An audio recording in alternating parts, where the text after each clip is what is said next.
What is going on, ladies and gentlemen? My name is Equal Espresso, and welcome back to another Advanced Warfare video here today. And before we go too far, I want to thank you guys for the surprising support on yesterday's Ghost DLC video. Ghost usually is a dud on my channel. Advanced Warfare is where a ton of you come from and what you guys all want. So it's a bit surprising to me that it did so well, so thank you guys for that. But today we're going to be talking about the storyline trailer that was dropped on Tuesday. Of course, we saw some multiplayer in that, but we already covered that, and I think more than a little bit on that. I turned a 7-second bit of footage into an 8-minute video that can be found down below if you haven't seen it yet. But since we're back to Advanced Warfare news, we can bump our target goal of likes back up, and I think we should take it one step further. Let's aim for 70 likes today on this video here. You guys have been continually breaking the 60 that we've been setting, and 5 of the last 7 videos have actually broken 100 likes, so I think 70 is a good number to shoot for this one. Now, we're just 10 days out from the multiplayer reveal, so we've got a busy schedule for the next few days.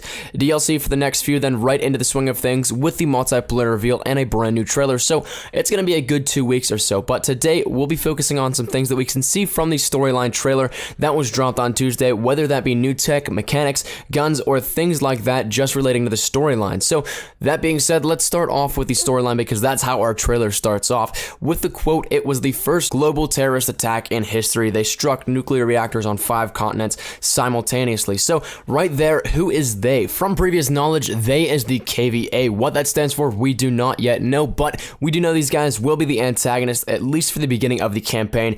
The whole balance of power thing that Jonathan Irons seems to have a hard time dealing with, that will probably be the other antagonist. Potentially, I'll call it now, it could lead into the sequel of an Advanced Warfare 2. Next, we turn to a private military monologue. From there, you can see they're doing some pretty amazing things, fighting the wars, reducing casualties, building cities back up from the rubble. Atlas is going to be one of those companies that to the world does nothing wrong whatsoever, the figurative grandchild that couldn't hurt a fly. Meanwhile, the back workings of the company will be plagued with a power thirst and a struggle for the proper use of that power.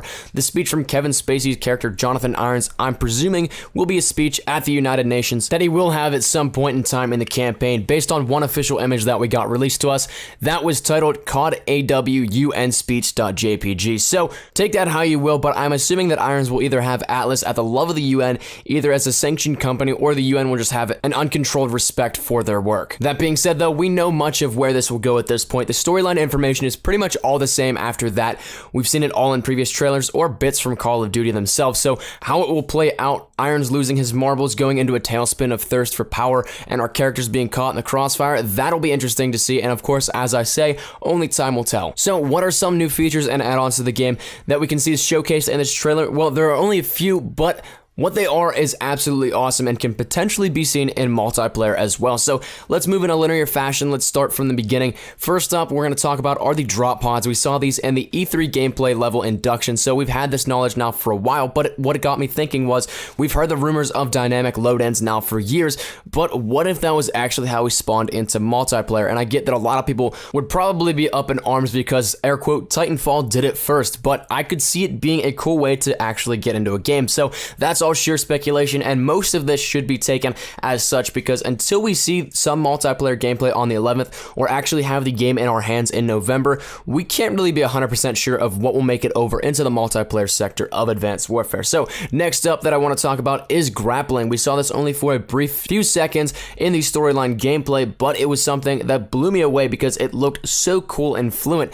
I'm not sure if you guys have ever played the game Just Cause 2. When I would play that would be one of the things that I would do all the time. I would just go into free roam and grapple everywhere, get around the world, and it was just a fun time. So it's a very cool feature and plausible in a future setting. Now, if that makes it into multiplayer as well, that would be an unbelievably revolutionary thing, and I only think that because I can't only imagine having an ability like that in only 1 or 2 campaign missions, and something that is usually a norm in campaign usually carries over into multiplayer. Now, the last 2 things that I want to mention I think could potentially be score streaks for multiplayer, the first of which is the fly drone, fully listed as the Flydrone V2.05. We see this only for a brief few seconds as the other things, but what it is similar to the spider drone in Black Ops 2, which of course couldn't fly, but it seemingly has facial recognition software built into it that allows it to recognize our players from the first person point of view. It knows all about our character Private Mitchell that we'll be playing as in the campaign. So where could this come into play in multiplayer? My thoughts would be like a recon drone in Modern Warfare 3 that would tag the enemies on the minimap,